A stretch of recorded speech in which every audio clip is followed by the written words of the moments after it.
Okay, as a follow-up on Trump's visit today to Milwaukee, here is one of Trump's surrogates. He's a former congressman out of South Carolina, if I'm not mistaken, and he's going to basically, I guess, dance around the fact that Donald Trump is not going to meet with anyone from the black community. Here's his interview, and then there is a follow interview by a Clinton supporter. Today, Donald Trump is going to Milwaukee, so you have this unrest that we have seen after the shooting and killing of police officers of an armed African-American 23-year-old man. This is the backdrop as he heads to Milwaukee. There is a lot of racial tension there. He's meeting with veterans, he's meeting with police officers.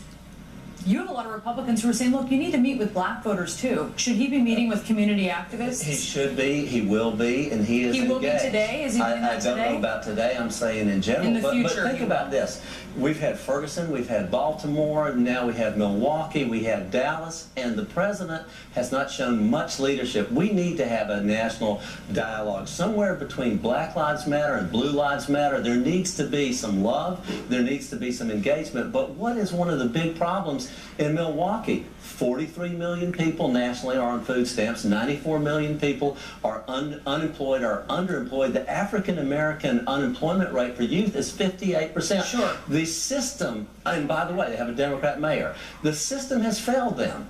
And you look at those, and I will say that you look at statistics, and those are statistics that they're definitely representative of a problem. But I do want to ask you about this because you say that the president needs to show leadership.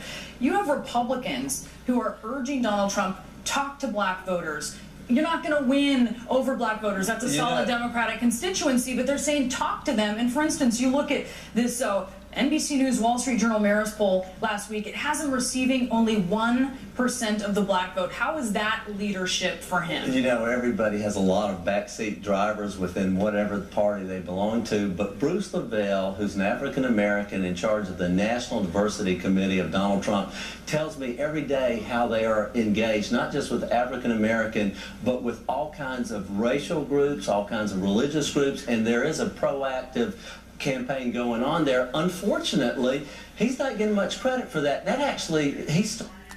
Okay, let me stop there real quick. I mean, I'm not that familiar with Bruce Lindell, and I am going to look him up, but the point of the matter is, you know, Trump may have, you know, some people that he's put in charge, but Trump himself has never interacted with black people either in mainstream media, okay, or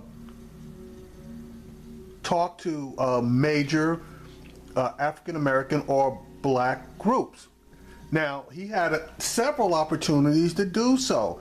He was invited to the NAACP annual conference. He was invited to the Black Lawyers Association to speak.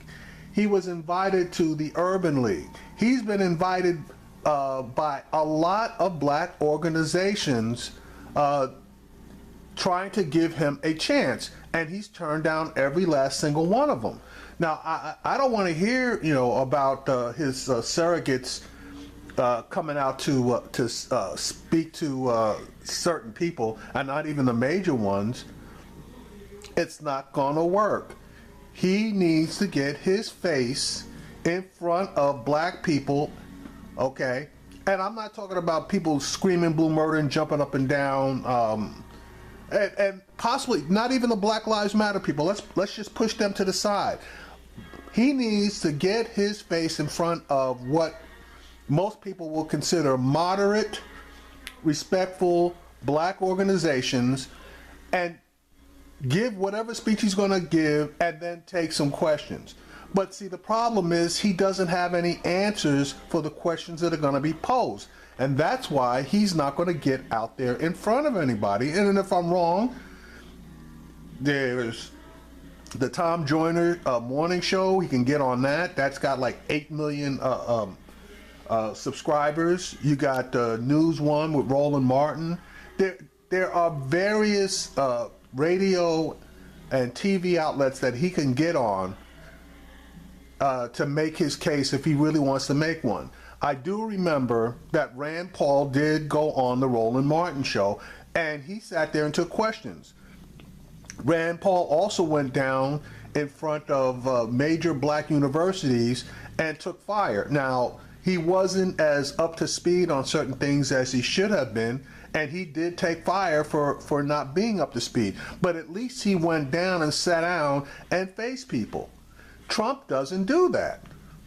Of this committee during the primary. So to me, you know, I would bring Bruce Lavelle on and say, look, let's talk about the National Diversity Committee, which Donald Trump has had in effect. I don't know if it's been a year, but it's certainly been several months, and it was. Yeah, it damn sure ain't been a year. It has been, I believe it's about 4 months. Anything that happened just after the primary. So he's reaching out. But I also get back to what we were talking about earlier, Brianna. If Donald Trump, as an employer, had a background of racial discrimination or racial tension, we would well know about it. And we do know about it. He's got sued twice by the Department of Justice for housing discrimination against black people. That doesn't even mention the position he took, which was racially motivated against the Central Park Five. So apparently you didn't do your homework, just like Giuliani forgot that we were attacked by radical jihadist Islamic people before Obama was elected. And, you know, if he can't even remember 9/11, which is his claim to fame, then you know something's wrong. We don't. The reality is the people of Milwaukee have been let down by the liberal state. And what we need is somebody like Donald Trump who's going to create jobs and opportunity and get them out of that gridlock. Congress. Okay, and now I'm not going to disagree with him there, because Milwaukee didn't just occur. I can honestly tell you that I know people from Milwaukee, and Milwaukee has been this bad or worse for the past 30 years. 30 years, okay? There were people, friends of mine, that came from Milwaukee and went into San Bernardino, California, and they would tell some horror stories about the conditions in Milwaukee, and that and these were some hardcore guys, and they said they had issues walking around certain portions of the black community in Milwaukee. So anyway, that's just an aside. In Kingston, thank you so much. And I want to bring in now CNN commentator Bakari Sellers. He's also a former member of the South Carolina House of Representatives. He's also a Hillary Clinton supporter. And you're hearing some of these frustrations. Certainly, you're seeing something. I don't think, Bakari, anyone looks at what happens this weekend, and if the facts are, as the police described, that a body camera shows a man who would not drop a weapon, I think people look at that and they say they might see how this unfolded. But what it has revealed, I think... See, and that's the point. See, this is not a racial issue. And a lot of people want to make interactions racial issues. This issue is a cop versus community issue, okay? This situation is because of how police, I don't care what color, black, in between, or white, treat people from the black community. And they don't even have to necessarily be from the from a predominantly black community.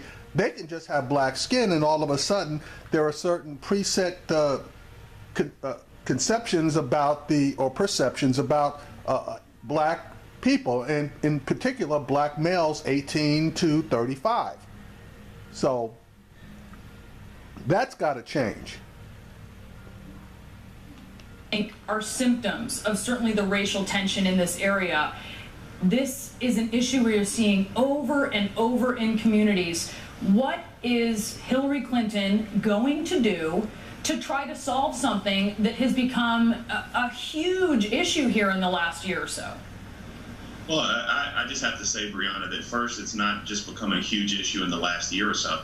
I guess erupted is my point. I think people, it's obviously been a huge issue, but I think this is something that a lot of people who, there are many Americans out there who didn't quite know this was happening, and now this is something that has erupted into the public consciousness.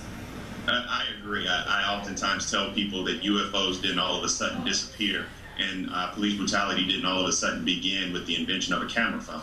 So now you do have these instances which are captured and caught on camera, body cameras, and now you have these communities that, as you use to utilize your words, erupting. But what you have, Brianna, what you have, and why Hillary Clinton is actually the person to tackle this, is you have broken systems in this country. You have a system, educational system. You have an economic system. You have all of these injustices, our criminal justice system, that are just simply leaving African Americans behind.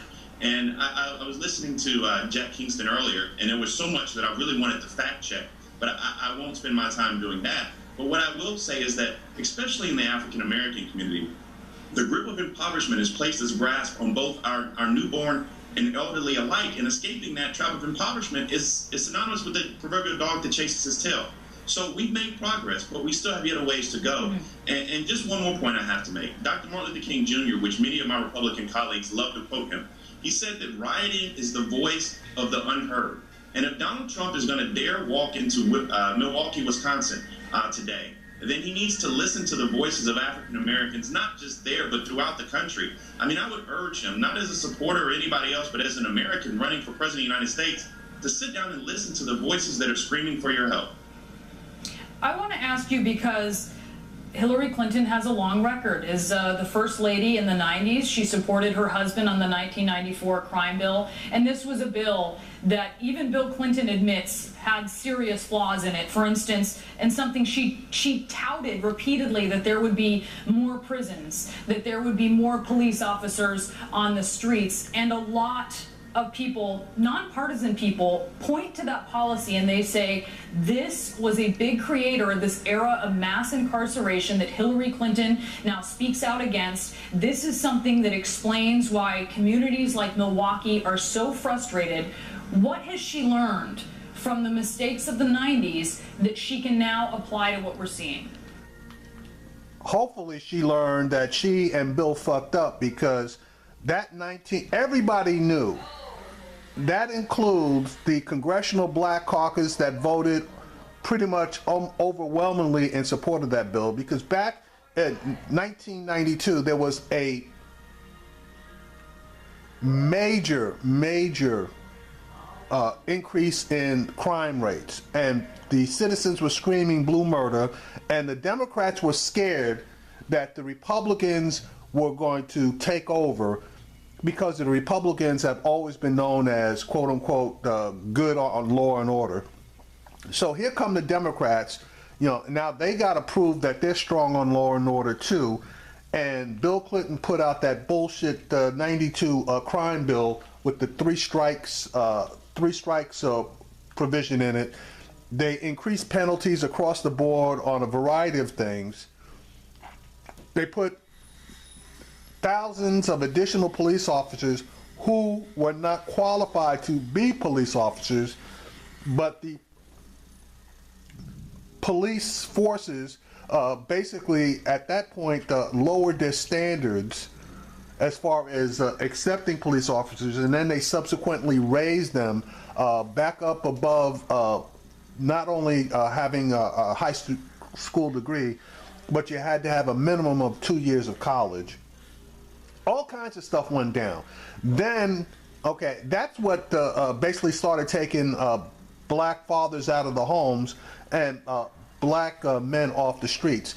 Then you add in the fact that they did that welfare reform bill that basically kicked or destroyed, I should say, black households, because you could no longer receive benefits if there was a male in the household. Between those two things, you can draw a direct line to the demise of families, and in particular, black families.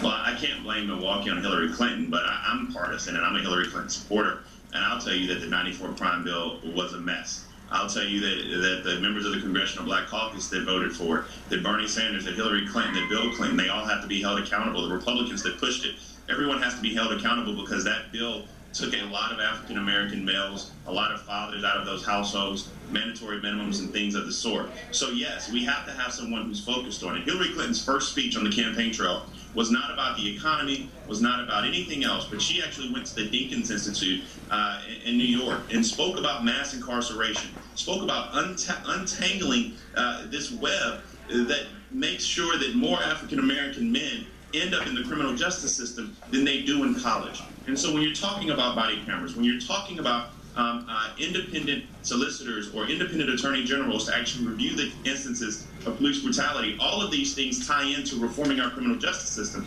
But I can also tell you this.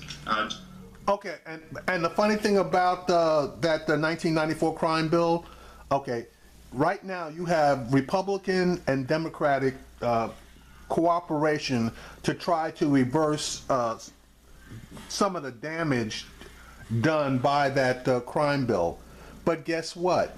You have Republicans that are blocking, fixing, or doing something about criminal justice reform. And in particular, if you don't think that I'm telling you the truth, check out Tom Cotton out of Arkansas. He's the head of the committee that has a bipartisan bill in it in order to make changes in the criminal justice system, and he is blocking the bill from even getting a vote and then coming to the floor so that the entire body can vote on it. So the Republicans don't want this criminal justice reform. They really don't. So anyway, that's my comment regarding how much the GOP really is trying to do something for the black community. Jack Kingston earlier said that he didn't know of any instances of racial discrimination on the part of Donald Trump. Well, Donald Trump's been sued not once, but twice for failure to rent to African Americans. And we all remember the Central Park 5. So if you want to look at the records, yes, in 1994, we should have never had the crime bill. But the answer is now who's best prepared to lead us forward? I think that answer is very simple. It's the person who's at least listening to the African American community. All right, Bakari Sellers, thank you so much to you as well as to former Congressman Kingston. We certainly appreciate your time. All right, so, there's two interviews regarding Trump not stepping up to the plate and showing an unwillingness to meet with the black community. And I'm saying there's plenty of pastors out there. He doesn't actually have to meet with the actual residents. If he would just sit down with the faith leadership in the community, that probably would do a lot for at least the optics that he doesn't really want to have anything to do with the black community. But that's just my opinion.